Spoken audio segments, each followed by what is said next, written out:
안녕하십니까. 본 강의에서는 개인사업자의 사업자 등록 및 사업자 등록 이후 세무상 유의하여야 할 사항 등에 대해서 같이 살펴보도록 하겠습니다. 사업자는 이제 사업자 등록을 해야 되는데, 이 사업자를 하면은 사업상 독립적으로 지하 또는 용역을 계속 반복적으로 공급하는 자를 의미합니다. 지하를 하면은 재산적 가치가 있는 물건 및 권리를 말하고요. 용역은 통상 서비스를 말합니다. 그 사업자인 경우에 한해서 이제 사업자 등록을 하게 되죠. 예를 들어서 뭐 차를 가지고 있다가 내가 뭐 주거장소 매매상세에 팔았다. 그러면은 이게 계속 반복적으로 공급하는 경우가 아니면 사업자에 해당하지 않습니다. 그래서 자, 계속 반복적으로 공급하는 경우에 사업자 등록을 하는구나. 이렇게 이해를 하십시오. 다음 사업장. 사업장이라 하면은 거래를 행하는 장소입니다. 우리가 이제 거래를 행하는 장소가 별도로 필요한 사업들이 있다. 그죠? 예를 들어서 슈퍼나 또는 음식점 같은 경우에는 별도의 사업장이 있어야 된다. 그죠? 이런 경우에는 내가 사업장을 만들고 여기 이제 사업장 관할 세무서에 사업자 등록 신청을 하는 겁니다. 근데 어떤 경우에는 이게 별도의 사업장이 필요가 없는 경우가 있습니다. 예를 들어서 통신 판매 같은 경우에 이게 쇼핑몰을 만들어서 직접 내가 그 소비자를 이렇게 고객을 만나서 이렇게 물건을 파는 것이 아니다. 그죠? 이런 경우에는 뭐 별도의 사업장이 없이, 그러니까 이제 사업장을 따로 설치 안 하더라도 사업을 할 수가 있죠. 그래서 집에서 뭐 자택에서 이렇게 뭐 통신 판매업 시도를 해서 사업을 지금 팔 수도 있습니다. 대부분의 경우에는 이제 사업장이 다 필요하죠. 그죠? 이런 경우에 일단 사업장을 관할하는 세무서에 사업자 등록 신청을 하는 거예요. 사업자 등록 신청 및 사업자 등록증 발급. 자, 사업자 등록 신청은 여러분들 이렇게 아시다시피 자, 관할 세무서에 신청하시면 됩니다. 신청하시는데 사업장 이제 소재지 관할 세무서입니다. 요즘은 이제 그 국세청에서 납세자 이제 민원 편의라든가 이런 각종 서비스를 제공하기 위해서 일단 홈택스를 만들었습니다. 홈택스에서 이게 이제 신고나 신청 또는 각종 증명서 발급 또는 세무 상담 이런 일들을 전부 다 처리를 할 수 있습니다. 따라서 사업자 등록도 홈택스에서 이렇게 신고를 할 수 있는데, 신청을 할 수 있는데, 문제는 이게 인터넷에 좀 익숙하지 않는다든가 홈택스에서 이렇게 뭐 입력하는 과정에서 이게 뭐 탭이라든가 이런 부분을 사면 걸려버리면 스트레스를 많이 받죠. 그거 계속 몇 번 하다 보면은 이게 뭐 스트레스 장난 아닙니다. 그리고 어떤 경우에는 뭐 이게 하다 안 되면은 막 머리 긴까지 납니다, 이게 지금. 그래서 가능하면은 그냥 관할 세무서 가셔 가지고 신청하시는 게 제일 편합니다. 그리고 이제 업태 및 종목이 있습니다. 이 부분은 우리가 업태라 하면은 통상 도매업, 제조업, 건설업, 음식업 이런 걸 업태라 그러기 때문에 다 알 수 있는 내용이고, 이제 종목 부분에서 이게 국세청에서 아주 이제 세분화가 다 된 종목들이 있습니다. 이런 부분들은 사업자들이 잘 알 수가 없어요. 따라서 이걸 민원실에 가서 그냥 사업자 등록 신청을 하게 되면은 뭐 앞에 이제 그 민원 담당 공무원한테 물어서 바로 이제 처리를 할 수 있는데, 인터넷에서 사업자 등록할 때는 이런 부분도 또 문제가 되는 거예요. 그러면은 어떻게 세무서에 전화하셔 가지고 물으시면 됩니다. 요즘 뭐 세무부는 다 친절하고, 그리고 또 여러분들이 뭐 세무서 전화하시는 자체에 대해 가지고 불편하게 생각할 필요 없습니다. 물으면은 다 이제 그 세무서에 다 안내를 해 드립니다. 그다음에 이제 사업장 관할 세무서가 있고 주소지 관할 세무서가 있습니다. 이 말이 뭐냐 그러면은, 우리가 사업을 하기 위해서는 이제 사업장이 아까 이제 필요한 사업들 같은 경우에 사업장을 내가 뭐 사업을 여러 군데서 지금 할 수가 있죠. 뭐 주소지는 지금 서울이고 인천에도 하나 내고 그다음에 뭐 안양에도 하나 냈다. 그러면은 뭐 식당을 낸다고 가정합시다. 그럼 인천에도 사업자 등록해야 되고, 그죠? 인천 내가 사업장 관할 세무서에, 그다음에 안양에도 사업장 관할 세무서에 이렇게 사업자 등록 신청을 하셔야 됩니다. 그래서 이런 경우에 이제 부가지세법상으로는 각 사업장마다 사업자 등록 신청하는 거예요. 그런데 사업자인 경우에는 본인의 소득을 계산해서 종합소득 신고 납부를 해야 된다는 거는 다 알고 계시지 않습니까? 그죠? 내가 소득 금액을 계산해서 다음해 5월 1 일부터 5월 31 일까지 이제 종합소득세를 신고 납부를 해야 되는데, 이때 종합소득세는 주소지 관할 세무서에 해야 된다는 거예요. 그러면은 전국에 사업장이 몇 개 있다 그러면은 각 사업장에서 발생한 소득을 전부 합산해서 주소지 관할 세무서에 종합소득 신고를 하시는 겁니다. 따라서 이게 이제 그것 때문에 우리가 사업장 관할 세무서, 주소지 관할 세무서가 이런 개념 이해가 필요한 겁니다. 사업장마다 이제 사업장마다 그 사업자 등록 신청하는데, 원래 이제 사업 개시일로부터 20일 이내에 신청하도록 되어 있습니다. 근데 이게 뭐 기간이 조금 늦었더라도 크게 문제될 건 없으니까 신청하시면 됩니다. 자, 개인 사업자의 사업자 등록 신청 서류를 보면은 사업자 등록 신청서가 있죠. 이거는 그 세무서 민원실에 다 비치가 되어 있습니다. 그 적으시면 되고, 그다음에 홈택스에서는 이 신청서에 그 입력하는栏에 전부 다 적어 가지고 신청하시면 되는데, 이때 이제 첨부 서류가 필요합니다. 예를 들어서 사업장을 임차했다 그러면은 임대차 계약서가 필요하겠죠. 근데 내가 집에서 그냥 이렇게 사업을 한다 그러면은 그게 인제 집도 임차를 했으면 임대차 계약서를 같이 첨부를 해야 됩니다. 그리고 또 신고나 허가 등록을 요하는 업종이 있죠. 예를 들어 식당 같은 경우에는 이게 신고증이 신고를 해야 됩니다. 사업장 관할 시군구에 시청이나 군청이나 구청에 이때 신고를, 이거는 이제 사업자 등록 신청을 하기 전에 신고증을 발급받아서 사업자 등록 신청할 때 첨부를 해야 되는 거예요. 근데 이 부분도 이제 통신 판매 같은 경우에는 절차가 조금 다르기 때문에 다시 한번 살펴보도록 할게요, 이 부분은. 그리고 2명 이상이 공동으로 사업을 하는 경우에는 동업 계약서도 첨부를 해야 되고, 그죠? 이러한 서류들을 전부 첨부시켜서 사업자 등록을 신청하시면 됩니다. 사업자 등록증 교부는 법에는 지금 등록 신청일로부터 2일 이내라고 되어 있는데, 통상 여러분들이 민원실에 가서 신청하시면은 특별한 사정이 없는 한 바로 내줍니다, 사업자 등록증은. 그리고 통신 판매업 신고에 대해서 사업자 등록 관련해서 살펴볼게요. 통신 판매업을 하게 되면은 첫째 쇼핑몰을 만들어야 되겠죠. 그죠? 그리고 세무서에 이제 사업자 등록을 신청해서 발급을 받고, 이게 이제 구매 안전 서비스 이용 확인증이라고 있습니다. 이거는 통신 판매 같은 경우에는 직접 대면에서 지금 물건을 파는 것도 아니고, 전국에 있는 소비자들한테, 소비자들이 이제 그 쇼핑몰에서 물건을 신청하는데, 이게 이제 통신 판매업자들이 물론 뭐 다 잘 하시겠지만은, 또 어떤 경우에는 물품을 또 제때에 이렇게 공급이 안 될 수도 있고, 물품에 뭐 하자가 발생한다든지 여러 가지 이런 문제들이 있다 보니까, 이런 부분들에 대해서 거래 질서를 확립하기 위해서 전자상거래 등에서의 소비자 보호에 관한 법률에 의해 가지고 이거 통신 판매업 신고할 때 구매 안전 서비스 이용 확인증을 첨부하도록 되어 있습니다. 그래서 통신 판매업을 할 경우에는 이걸 이 절차에서 발급받은 다음에 이제 그 사업장 관할 시청, 군청, 구청에 통신 판매업 신고를 하시면 됩니다. 이 통신 판매업 해당 경우에는 반드시 이게 통신 판매업 신고를 해야 됩니다. 그리고 이게 이제 통신 판매업 신고를 하시는데, 이 부분도 이제 시군구에 이렇게 직접 가셔 가지고 신고를 그 하시는 게 좋습니다. 그래야 처리가 좀 빨리 되고, 좀 잘 안 되는 부분들은 바로 해결되는데, 인터넷에서 하다 보면은 좀 어려운 문제들이 있을 수가 있습니다.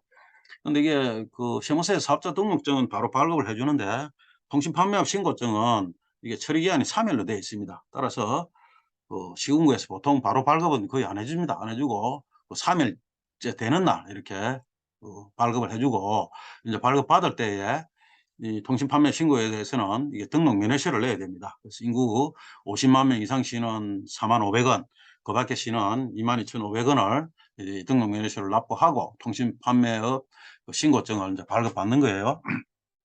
다만 이것도 좀 영세한 자영업자들 같은 경우에 이걸 이제 통신 판매 신고 면제를 해 주고 있습니다. 그게 이제 간이가세자입니다. 간이가세자인 경우에는 통신 판매 신고를 하지 아니할 수 있습니다. 그래서 안 해도 된다는 거죠.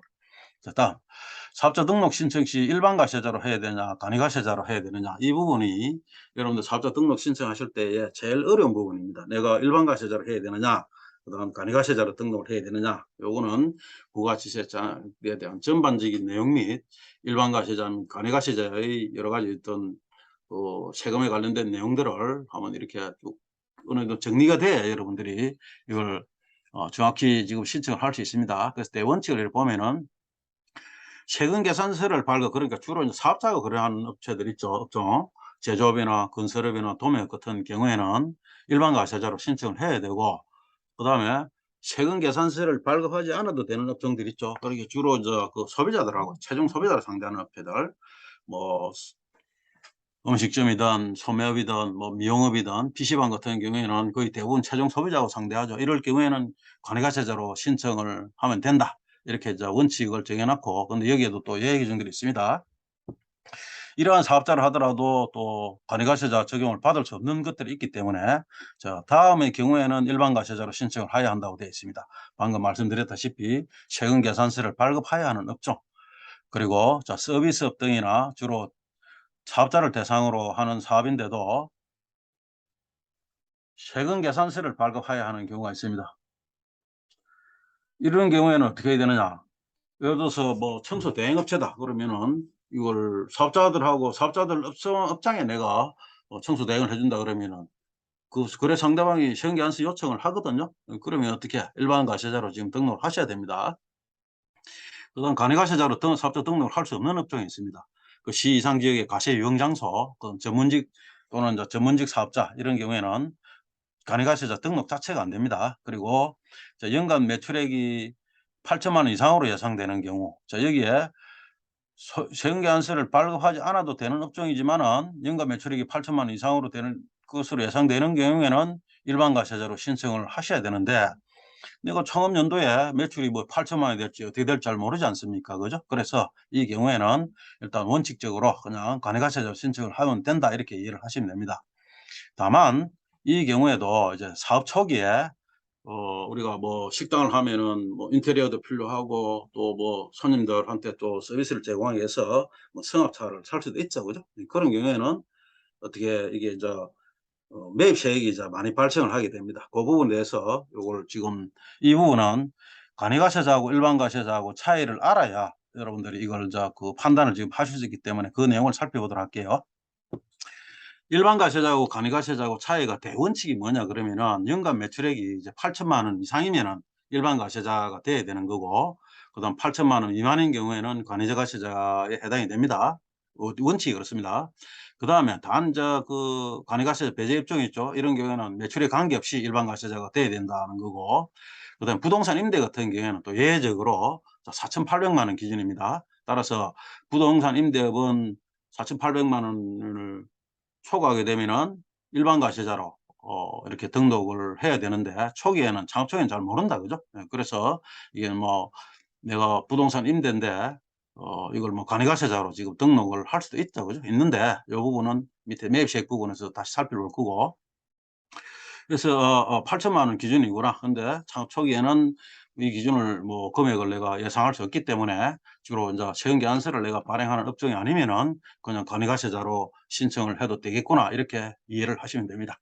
그다음 일반 과세자하고 간이과세자 이 세율 부분을 보면은 일반 과세자는 우리가 부가치세에 대해서 제가 좀 설명을 드리면은 여러분 뭐 부가치세에 대해서는 이미 뭐 어느 정도는 다 알고 계시지 않습니까? 그죠? 자 사업자인 경우에 이거는 내가 뭐 개인적으로 물건을 팔았다는 부가세는 관련이 없고 제가 또는 용역을 계속 반복적으로 공급하는 사업자로서 사업자 등록을 한 경우에 내가 물품을 팔 때 반드시 물품 판매 금액의 10%를 내 물건을 사는 사람으로부터 더 받는 거예요. 그게 부가가치세입니다. 그거는 내 돈이 아니죠. 왜? 그 받은 돈을 나중에 세무서에 납부하도록 되어 있거든요. 따라서 일정한 기간 단위로 이 세금을 지금 납부하도록 그렇게 되어 있습니다. 10%를. 그러면은 여기서 일반 과세자인 경우에는 이 납부 기간이 어떻게 되냐 그러면은 1 기와 2 기로 이렇게 구분을 해 놓고 1 기는 전반기 1월 1 일부터 6월 30 일, 그다음 하반기는 2 기는 7월 1 일부터 12월 31일 기간입니다. 이 기간 동안에 예를 들어서 물품 판매한 금액 있죠. 그죠? 물품을 판매하면서 부가가치세로 받아낸 금액을 각 반기의 다음 달 25일까지 부가가치세를 신고 납부하도록 되어 있습니다. 따라서 예를 들어서 뭐 1월 1 일부터 6월 30일 기간 동안에 어 이게 인제 매출에 관련된 부분들은 7월 25 일까지 신고 납부를 하셔야 되죠. 여기에 인제 최초에 사업을 했을 경우에는 이것도 7월 25 일까지 신고 납부를 하시면 됩니다. 근데 간이과세자인 경우에는 이 기간도 1 년으로 규정을 해 놓고 있습니다. 따라서 내가 10월 1일 날 아니요. 5월 달에 뭐 창업을 했다 그러면은 언제?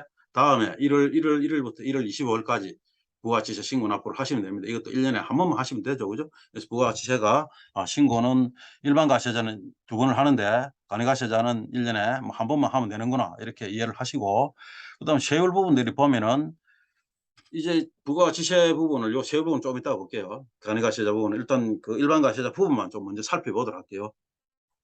이게 이렇게 그 공급대가에 공급가액 10%를 부가세로 받아 놨다 그죠? 받아 놨는데 납부를 하는데 내가 사업하다 보면은 이게 뭐 사업을 하기 위해서 물품들을 구매를 하죠. 그죠? 예를 들어서 상품도 내가 소매업을 한다 그러면은 상품을 구입해야 되고 또 식당을 하는데 뭐 인테리어를 지금 한다. 한 1억 정도 들었단 말입니다. 그러면은 인테리어 업자가 내한테 세금계산서를 발급하죠. 그죠? 그러면은 1,000만 원을 내가 더 줘야 된다 이거죠. 그러면은 매출 세액이 있는 대신에 또 매입 세액도 있죠. 사업자인 경우에.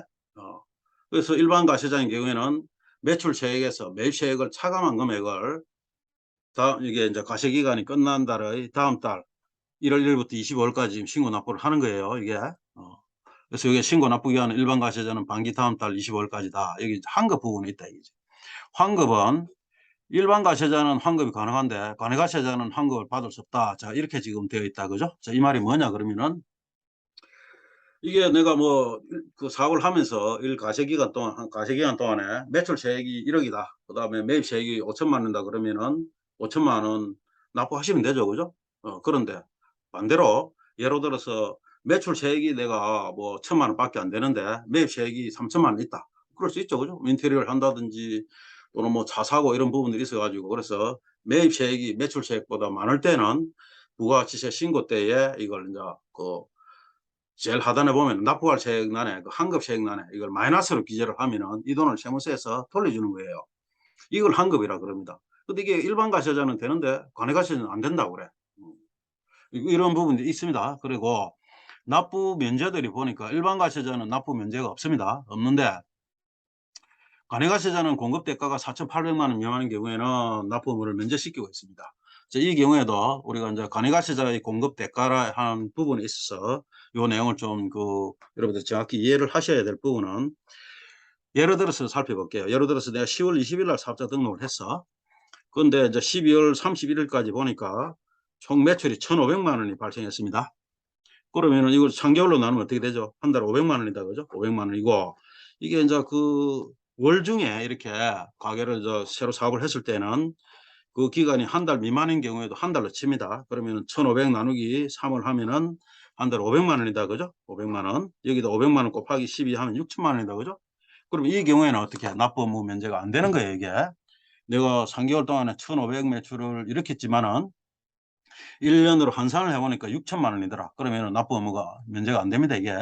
그리고 여기서는 일반 과세자 이제 매입세액 부분에 있어가지고 우리가 매출세액에서 매입세액을 공제를 해준다고 했는데 이 매입세액 중에서도 어떤 부분에서는 또 공제가 안 되는 부분이 있어요.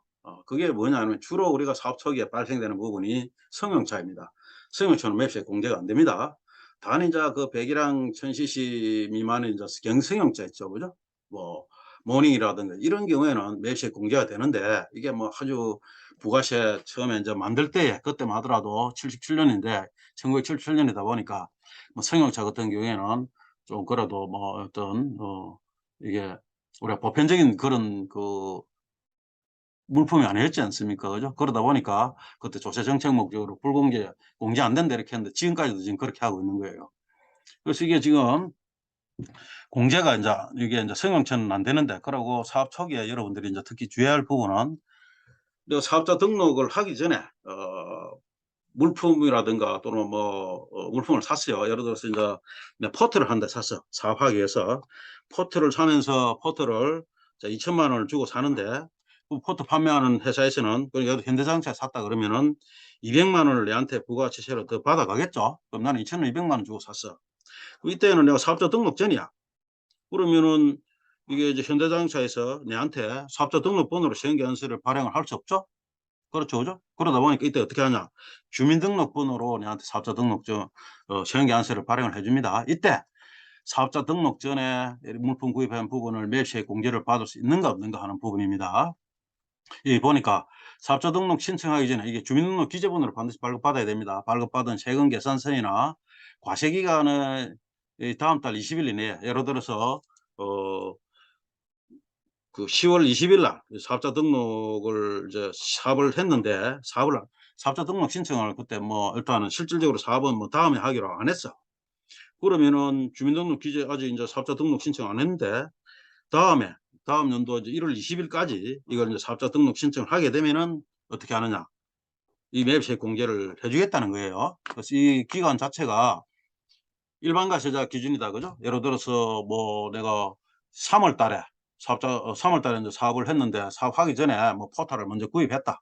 또 물품을 받아서 했을 때 세금 계산서를 주민등록 기재본으로 받고 그리고 7월 20일 안에 사업자 등록을 했을 때는 내가 사업자 등록번호로 시행계약서를 받지 않았다 하더라도 매입시행 공제를 받을 수 있다는 겁니다. 그래서 그 정도로 이해를 하시고, 부가가치세 이제 뭐 공제라든가 불공제라든가 이런 부분들도 장을 달리해서 제가 설명을 해 드릴게요. 여기서 지금 보니까 내가 그러면은 매입시행 공제를 받으려면은 일반 과세자로 지금 사업자 등록을 해야 되겠다, 그죠? 근데 이것도 창업연도 매출액이 연간 8천만 원에 미달하게 되면은 또 간이과세자로 전환이 됩니다. 그거는 잠시 있다가 다시 살펴보기로 하고. 자, 여기서 자, 간이과세자는 살펴보니까 이게 세율 구조가 지금 다르구나 하는 거 하고, 그다음 시행계약서 발급을 할 수 없구나. 그러면 여기도 예외 규정이 있습니다. 전년도 매출, 요것도 이제 연으로 환산한 금액입니다. 전년도 매출이 4,800만 원 이상 8천만 원 미만의 구간에 해당하는 경우에는 이게 시행계약서를 발급할 수 있다고 되어 있어요, 간이과세자라도. 그러면 창업연도에는 어떻게 되느냐? 전년도 매출액이 없죠, 그죠? 그 기준이 없다 보니까 창업연도부터 내가 바로 시행계약서를 발급하려면은 무조건 어떻게 일반 과세자로 사업자 등록을 해야 하는 겁니다. 그다음에 인제 여기서 뭐 연매출이라든가 이런 간이과세자의 납부 면제의 기준이라든가 이런 부분들은 다 연으로 환산을 해야 된다는 거를 기억을 하십시오. 그래서 여기 지금 보니까 일반 과세자로 신청을 해야 하는 경우에는 사업 초기 시설 투자 등이 많아 매수액을 환급받고자 하는 경우 일반 과세자로 신청하면은 내가 환급을 받을 수 있구나, 이제 그렇게 이해를 하십시오. 예를 들어서 뭐 부동산 임대를 하기 위해서 내가 건물을 분양받아서 상가 건물을, 여기도 지금 그 토지분이 뭐 2억이고 건물이 3억이다 하면은 건물 3억에 대해서 부가가치세를 내가 시행계약서를 받는다, 그죠? 이 토지는 면세됩니다. 그거는 좀 이따 다시 살펴볼 거고요. 그러면 건물 3천만 원에 대해서 내가 일단은 사업하다 보니까 매출 하나도 없어. 3천만 원 부가세 환급을 받을 수 있는 거예요, 이게. 그것 때문에 일반 과세자 해야 될지 여부를 판단을 하셔야 되는 겁니다. 그래서 이제 요 부분들을 간이과세자, 일반 과세자를 살펴봤는데, 여기 또 보니까 과세사업자와 면세사업자 구분이 돼 있다. 그러면 또 면세사업자가 뭐냐는 거죠. 여러분들 면세사업자를 하는 내용은 그래도 한두 번은 들어보셨을 겁니다. 우리가 세법은 원칙 예외다 그랬죠, 그죠? 세법에서 우리는 이게 사업자가 사업을 하는 경우에 있어서 전부 다 과세사업자에 해당.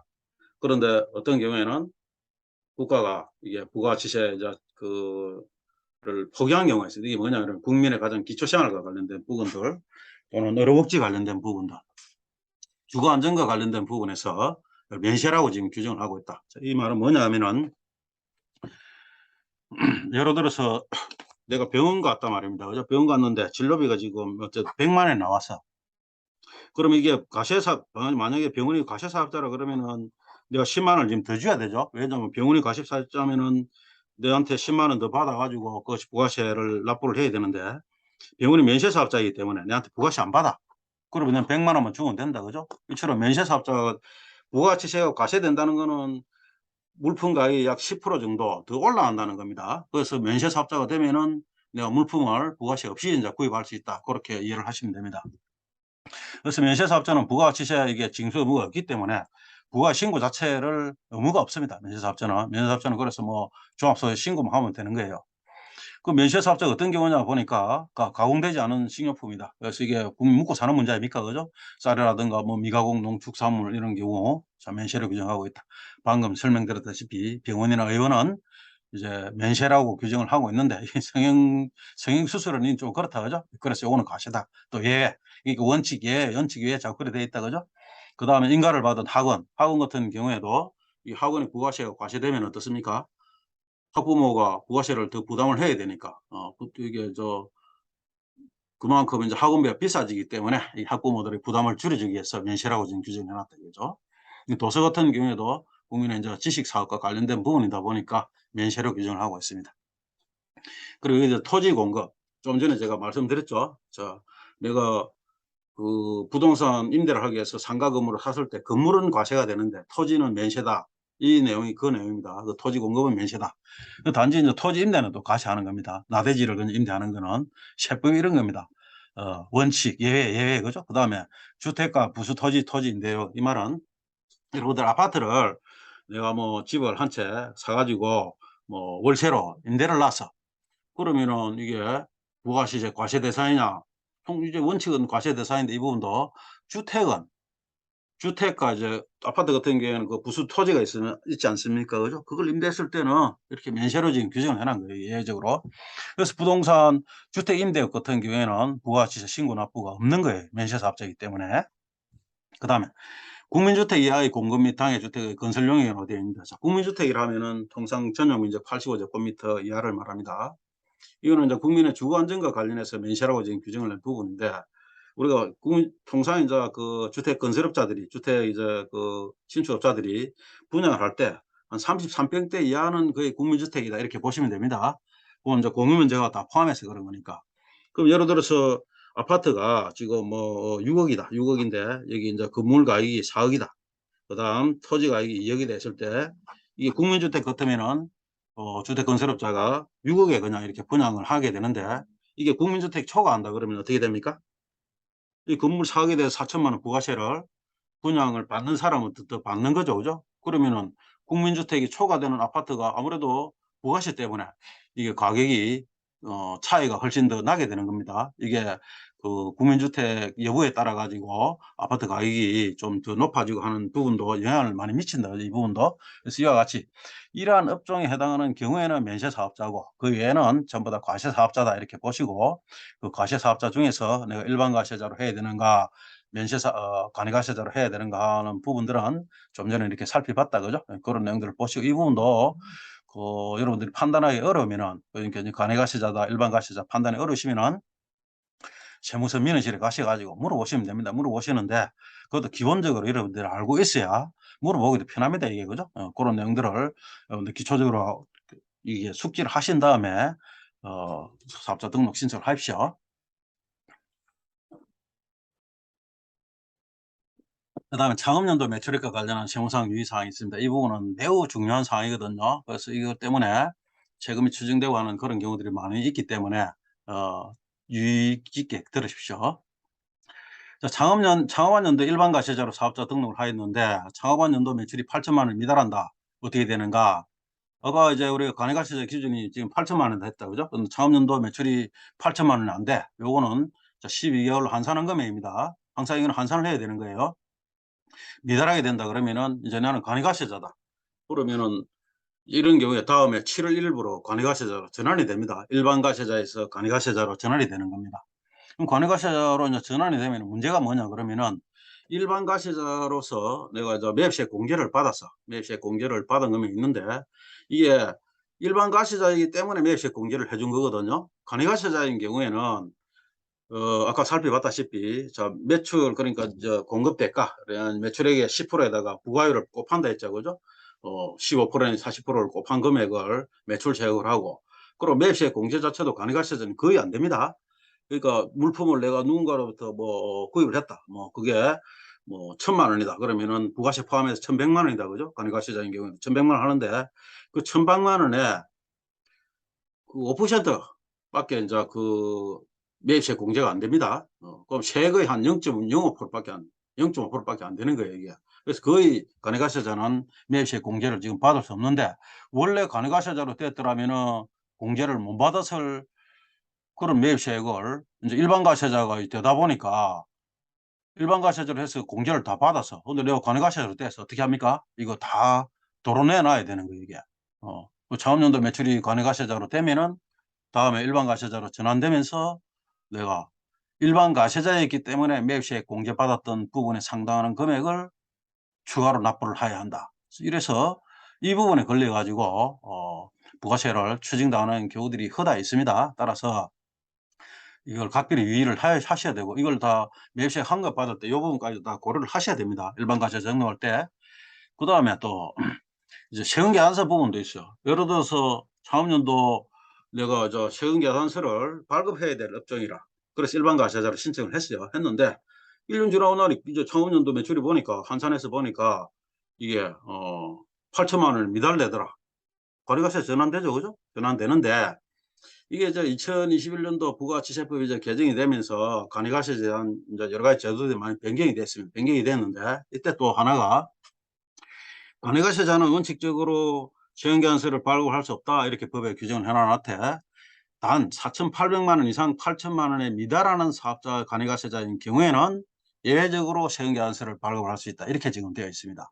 그래서 간이가세자가 되더라 하더라도 내가 매입세액을 공제받은 매입세액을 다시 뭐 이렇게 도로 납부를 해야 되는 경우가 아니면은 그냥 간이가세자로 하시면 됩니다. 간이가세자이기 때문에 뭐 세금 부분에서 많이 줄어들어요. 그래서 요거를 조심하셔야 됩니다. 이 부분은. 그런데 이것도 또 4,800만 원이 미달하게 되면 어떻게 되느냐. 아예 그냥 전개가 발행이 안 되는 거예요, 이게. 어. 이게 참 복잡하다, 그죠, 이 내용이. 예. 그래서 내가 4,800만 원 미달하게 된다 그러면은 미달하는데 주로 이제 사업자하고 거래를 하다 보니까 세금계산서 발급을 해야 된다. 어떻게 해야 되느냐. 또는 이것도 너는 뭐 관리과세자로 전환되면은 세금 내야 될 매입세액 공제받았던 부분을 전부 다시 도로내 놔야 하기 때문에 일반 과세 사업자로 계속 유지를 하고 싶다. 어떻게 해야 되느냐. 간이가세자 포기신고 제도가 있습니다. 이 부분은 여러분들이 일반 과세자가 되기 전, 그러니까 다음에 6월 30일, 그러니까 차업연도 매출을 따는 한 해 지나보면 딱 알지 않습니까? 그죠? 그때 이게 이제 내 사업이 연간 매출이 8천이 안 돼서 간이가세자로 전환이 될 건데 내가 일반 과세자로 남아야 된다. 지금 매입세액 공제 부분도 있고 또 세금계산서를 발급해야 된다. 그러면은 간이가세 포기신고를 하셔야 됩니다. 이 포기신고서는 홈택스에서 할 수도 있고, 그 다음에 그 국세청 홈페이지에 가셔 가지고 그 서식란에서 간이가세 포기라고 치시면 신고 양식이 있습니다. 그렇게 해서 포기 신고를 하시면은 일반 과세자로 계속 남게 됩니다. 이 경우에는 이제 3년이 지나 3년간은 이제 일반 과세자로 유지를 해야 됩니다. 그래서 간이가세자 포기 신고 제도가 있다는 거, 요걸 활용을 하시면 됩니다. 다음 보겠습니다. 창업 시 간이가세자로 사업자 등록을 했는데 창업연도 매출이 8천만 원 이상이 됐다. 이것도 12개월 환산한 금액입니다. 그러면 어떻게 되느냐? 이 부분은 크게 문제될 건 없어요.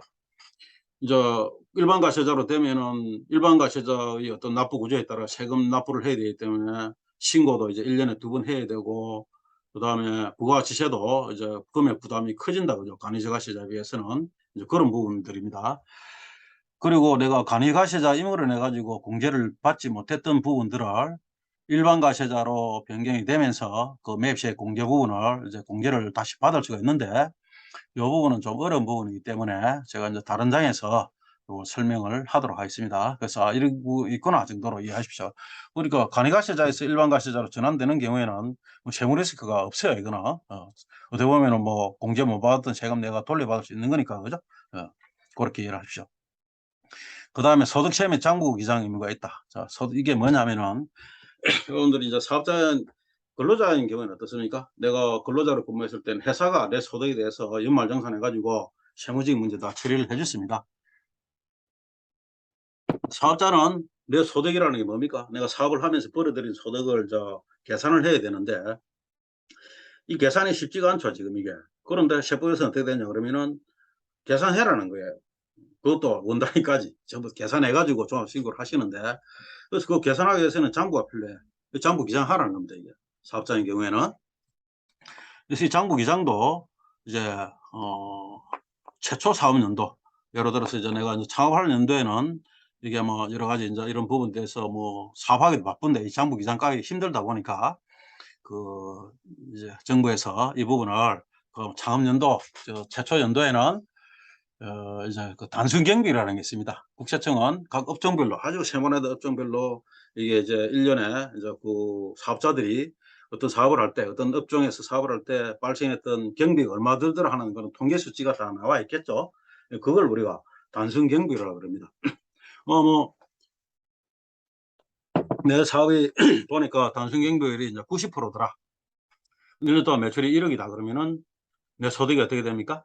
1억에서 9천만 원을 경비율로 차감한 금액이 이제 1,000만 원이 소득이 되겠다, 그죠? 거기다가 뭐 기본공제다 또는 배우자 공제 또는 인적공제 등을 이렇게 공제한 남은 금액에 대해서 세율 곱해서 이제 세금을 납부하시면 됩니다.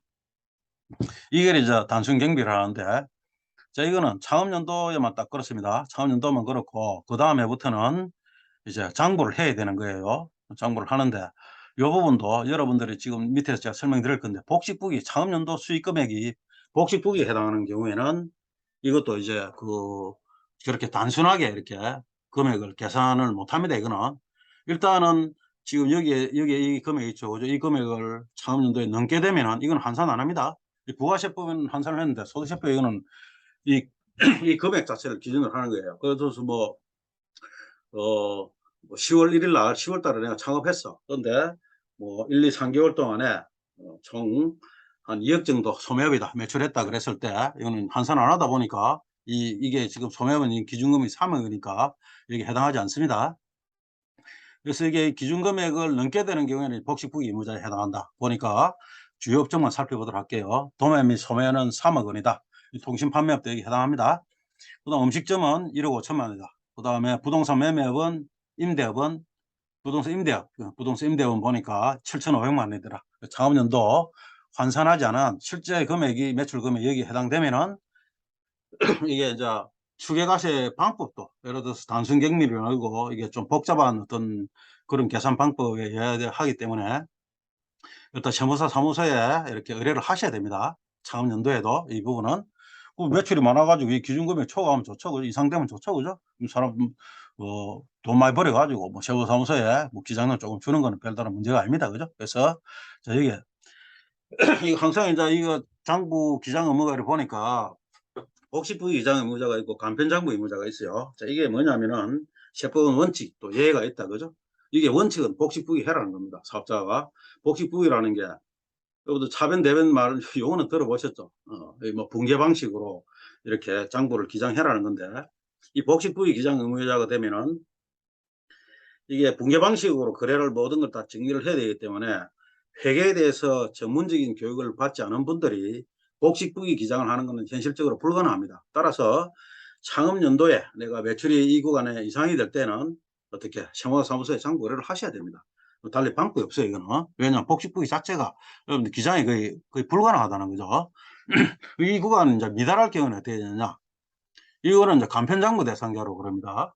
그래서 이 부분들 항상 직전년도 수익금액을 기준으로 하는 거고, 간편장부 대상자가 되면은 복식부기 기장은 안 해도 되는데 이게 간편장부라고 그래서 국세청에서 이게 장부를 이제 아주 이제 사업자들이 좀 간단하게 1년 동안 이제 벌이들인 소득 금액을 계산할 수 있도록 고안해서 만드는 장부인데, 이것도 사실은 막상 기장을 하다 보면은 참 이게 좀 쉽지가 않습니다. 어찌 됐든 국세청은 이런 사업자의 소득을 정확하게 파악하기 위해서는 사업자 장부를 해야만이 알 수 있으니까 장부 기장을 해라고 지금 되어 있는 거예요.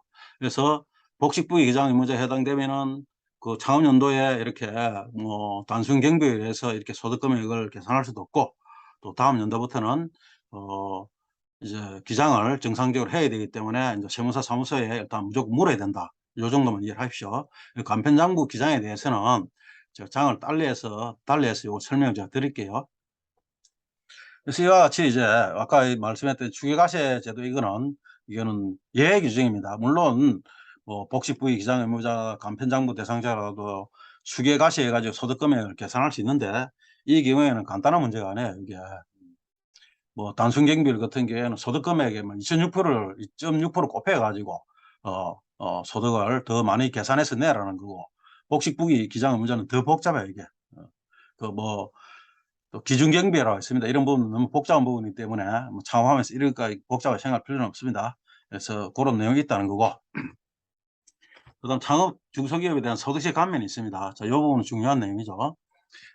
국가 입장에서는 사업자들이 창업을 많이 하고 창업으로 내 가지고 고용이 창출되고 하면은 국가 경제에 이바지하는 바가 크다 보니까 어찌 됐든 창업을 이렇게 제도적으로 이렇게 지원해 주기 위해 가지고 많은 뭐 금융 지원 제도들도 있지만은 이게 세무 관계에 있어서도 그 소득에 대해서 이게 인제 그 감면을 해 주는 제도가 있습니다. 이걸 이제 창업 중소기업 감면이라고 하는데, 이거는 모든 업종에 해당되는 것이 아니고 이거 인제 그 조세특례 제한법이라고 있습니다. 이거는 그 해당 업종을 열거를 해 놨습니다. 그 열거된 업종에 해당될 경우에 그것도 수도권 가밀억제권역이 아닌 지역에서 창업했을 때 소득세로 그 50% 감면해 준다는 내용입니다.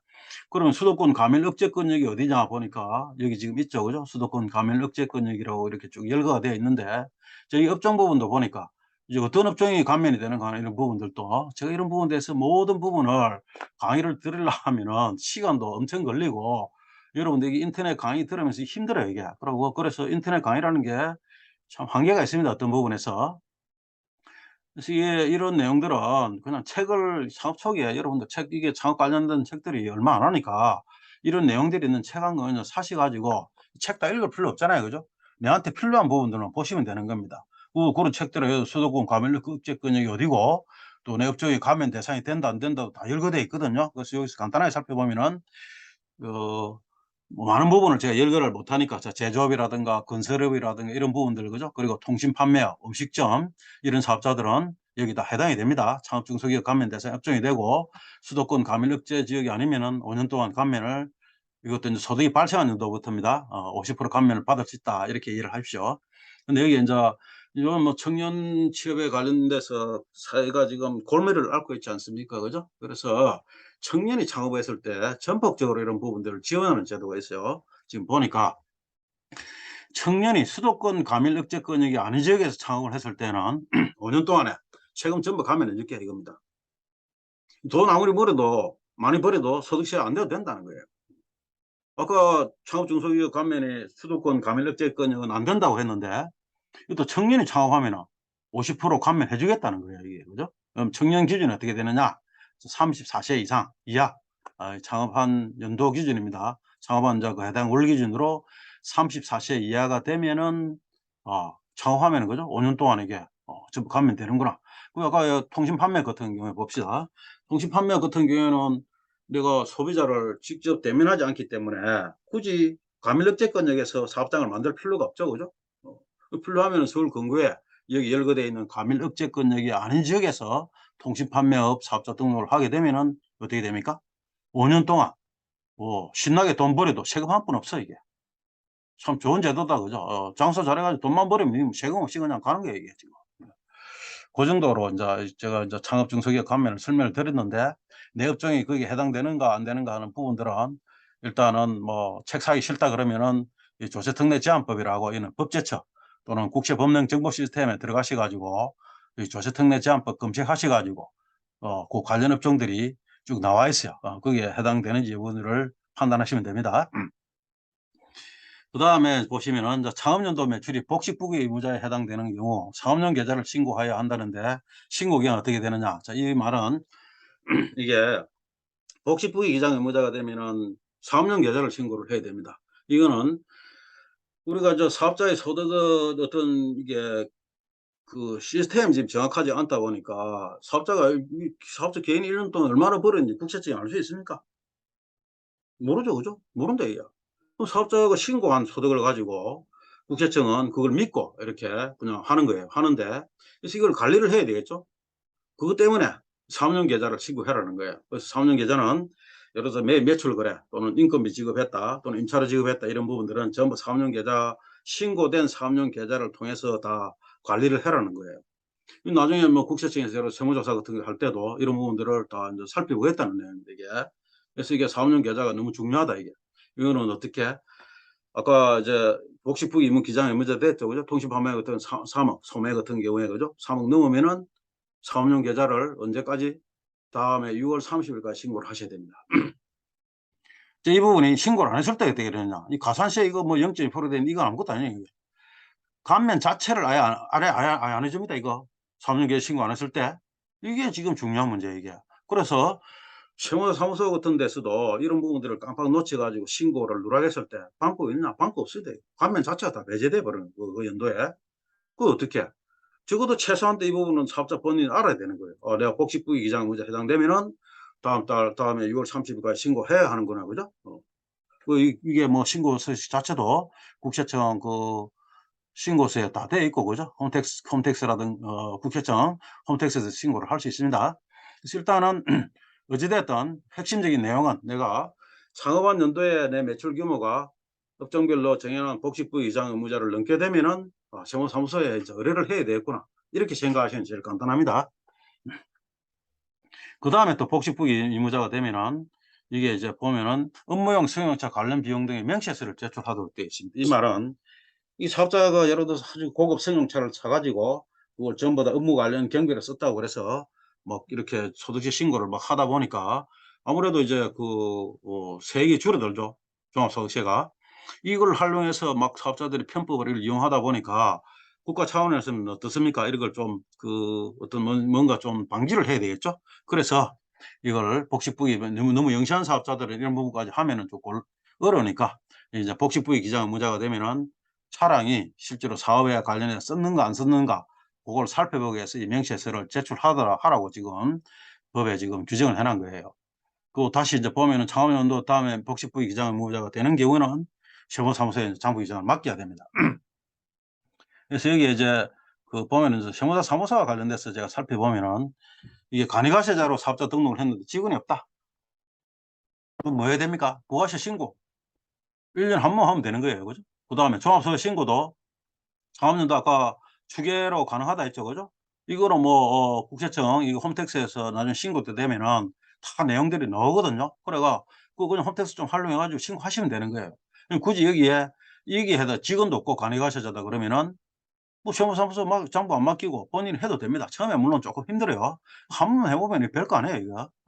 그런데 이게 직원이 있다. 그리고 일반 과세자다. 직원이 있을 경우는 어떻게 되느냐. 직원이 있으면은 여러분들이 회사 다닐 때는 내 근로소득을 회사가 다 해 줬어. 그럼 내가 직원을 채용했어. 그럼 내가 인제 다 해 줘야 될 거 아닙니까? 그죠? 그래서 연말정산도 해야 되고 또 매월 근로소득급여 지급하면서 이렇게 뭐 이게 간이세입해 가지고 원천징수해서 또 신고 납부를 해야 되고 물론 이것도 종업원 20인 이하 같은 경우에는 반기별로 신고 납부할 수 있는 제도가 있습니다 참고로. 그다음에 또 여기에 연말정산하고 여기에 뭐 어떤 지급명시서라고 있어요. 여러분들은 연말정산하고 나면은 연말정산 근로소득 지급명시서 받아보신 적 있죠? 그거를 사업자가 다 해야 되는 거예요.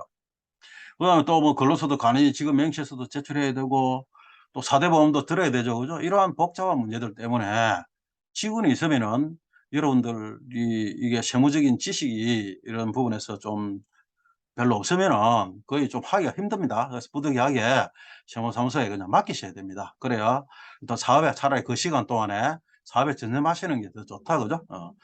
그래서 뭐 고런 내용들이고 지금까지 이런 부분에 대해서 창업을 하고 난 이후 그러니까 이제 사업자 등록을 신청할 때 어떻게 해야 되는가 하는 부분들에 대해서 우리가 이제 살펴봤다 그죠? 살펴봤는데 이런 내용들을 여러분들이 다 메모를 해 가면서 다 기억을 할 수도 없고 또 어떤 부분에서는 이 내용을 제가 다 설명을 지금 들을 수 없죠. 그죠? 그래서 이런 내용들에 대해서 제가 사업자들의 이러한 고충에 관련된 내용들을 지금까지 세무 상담을 한 20년 정도 했습니다. 뭐 그전에는 저도 뭐 일선 세무사에서 10년 정도 근무하다가 내가 뭐 세무사 별로 적성도 안 맞고 해서 그만두가 사업을 했는데 참 어렵더라고요, 사업이. 그래서 뭐 이리저리 하다가 또 이제 배운 게 일이다 보니까 어찌 됐든 뭐 책도 좀 만들고 뭐 상담도 좀 하고 하다 보니까 여기까지 왔고 그래서 이제 관련돼서 창업한 개인 사업자들이 실무적으로 가장 꼭 반드시 알아야 될 거 그런 부분들을 정리한 책이 이 책입니다. 이 책 자체를 뭐 다 읽을 필요가 없습니다. 여러분들 딱 해당되는 부분만 그냥 살펴보시면은 업무에 많이 도움이 될 겁니다. 그래서 이 책이 교보문고나 예스24 알라딘에서 할인가 17,100 원에 판매를 하고 있으니까 그냥 참고로 또 필요하시면 하나 사 보시면 감사하겠습니다. 지금까지 이렇게 보니까 세무 관계가 원칙, 예외 규정들 내려가 참 복잡하다. 그죠? 이렇게 이러한 내용들을 오늘 강의 들으신다고 여러분들 고생들 많으셨습니다. 그리고 본장에서 설명되지 못했던 부분들은 다른 장에서 제가 또 설명을 드릴 테니까 그런 다른 장에서 같이 또 우리가 이 세무 관계에 대해서 같이 검토를 해 볼 수 있는 기회가 있으면 좋겠네요. 오늘 감사합니다. 안녕히 계세요.